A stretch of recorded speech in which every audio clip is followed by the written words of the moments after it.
20 ఏళ్ల కెరీర్లోనే 50 సినిమాలు పూర్తి చేసిన ఘనత అల్లరి నరేష్ సొంతం. కరోనా ముందు వరకు ఏడాదికి కనీసం 3-4 సినిమాలు చేసిన ఈయన హిట్లలో వెనుకబడ్డారు. అందుకే కాస్త గ్యాప్ తీసుకున్నా పర్లేదని నాంది నుంచి తనను తాను కొత్తగా ఆవిష్కరించుకున్నారు నరేష్.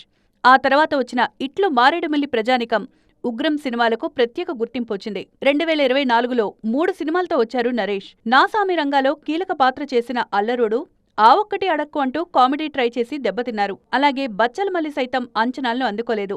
ప్రస్తుతం 12A రైల్వే కాలనీ సినిమాతో వస్తున్నారు నరేష్. పొలిమేర ఫేమ్ అనిల్ విశ్వనాథ్ ఈ సినిమాకు కథ, స్క్రీన్ ప్లే అందిస్తున్నారు. జూన్ 30న అల్లరి నరేష్ పుట్టినరోజు సందర్భంగా సితారా ఎంటర్టైన్మెంట్స్ ఆల్కహాల్ సినిమా అనౌన్స్ చేశారు. సుహాస్తో గతంలో ఫ్యామిలీ డ్రామా లాంటి డిఫరెంట్ ఓటీటీ సినిమా చేసిన మెహర్ తేజ్ దీనికి దర్శకుడు. ఇందులో ఇదివరకు మీరు చూడని నరేష్ నట విశ్వరూపం చూస్తారంటూ నిర్మాత నాగవంశీ ట్వీట్ చేశారు. మొత్తానికి కాస్త గ్యాప్ తీసుకున్నా వరుస సినిమాలు ప్లాన్ చేస్తున్నారు అల్లరి నరేష్.